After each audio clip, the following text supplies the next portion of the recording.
Build for the future. In line with the Duterte administration's vision of ushering the country into the golden age of infrastructure, the Department of Transportation continues to work non-stop to transform the country's transportation system into one that will provide better mobility and connectivity across all regions.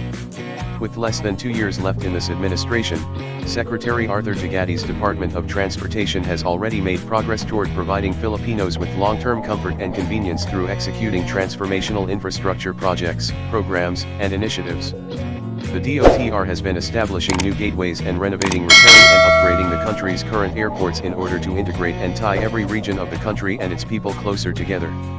The Department of Transportation has completed 121 airport projects and is now working on another 111. The world's friendliest resort airport, which first opened its doors in 2017, is currently operational.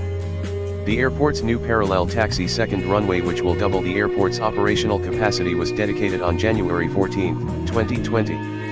With a capacity of 2 million visitors per year, the airport, which is expected to open in December, aims to boost regional growth by increasing air traffic and tourism arrivals.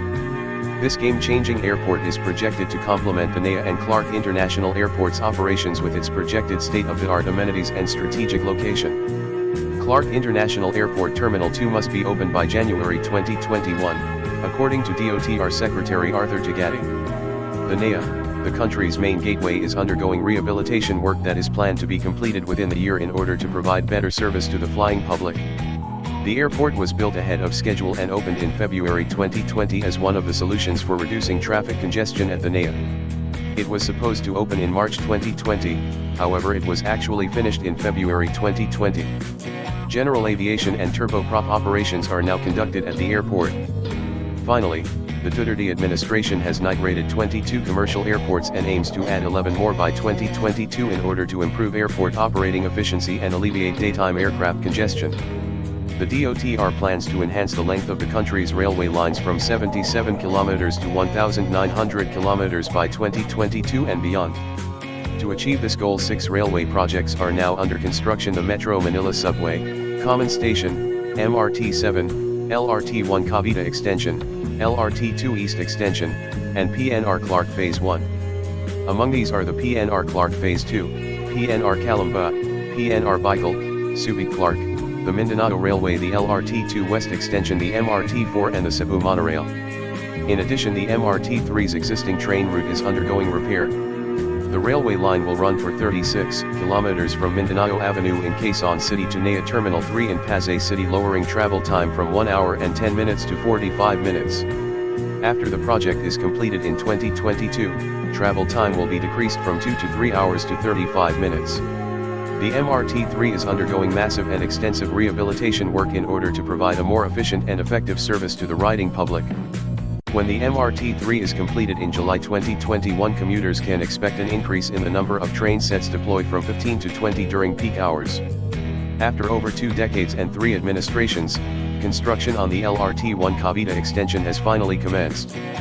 The existing LRT Line 1 in Bacoor, Cavite would be extended from Baclaran to Neo, cutting travel time from 1 hour and 10 minutes to approximately 25 minutes.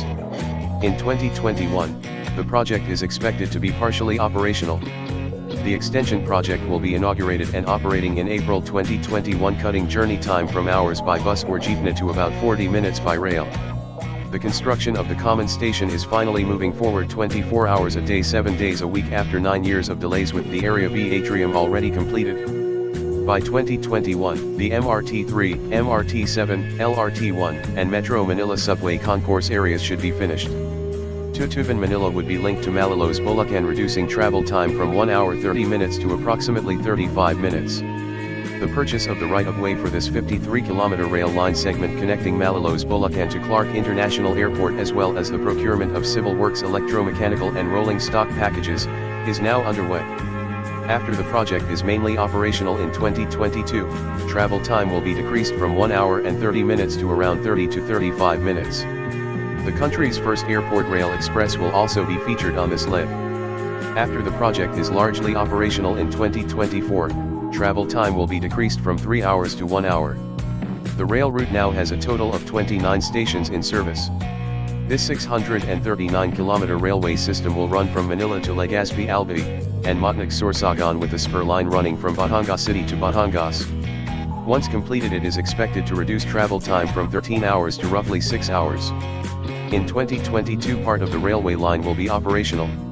This is the first ever research and training center in the Philippine railways industry following President Rodrigo Duterte's Executive Order EO 96, which established the Department of Transportation as the planning, implementation, and regulating agency for human resources development in the railways sector.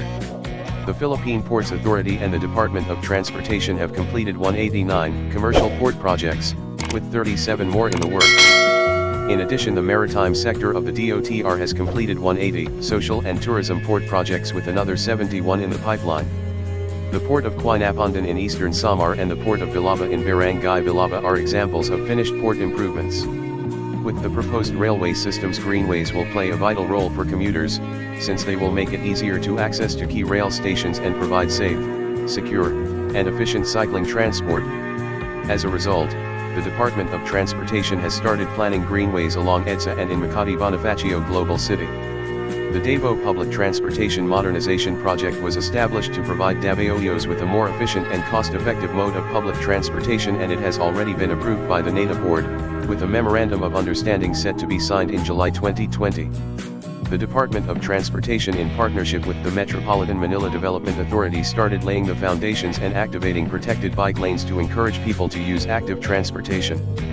The EDSA busway was established in an effort to reform the traffic system and restructure lanes on EDSA, reducing the 61 routes and 3,340 bus units that previously traversed the street to just one integrated dedicated bus service. Interim operations of the EDSA busway commenced on July 1, 2020, with the MMDA and DPWH installing 16 stops. Under the Duterte administration, the DOTR continues steadfast in its commitment to provide comfort and convenience to the riding public, as it collaborates with its affiliated agencies in the aviation, railway, maritime, and road sectors. We are committed at the Department of Transportation to providing various transportation infrastructure projects, programs, and initiatives that will increase mobility and connectivity across the archipelago, resulting in a better quality of life for all Filipinos.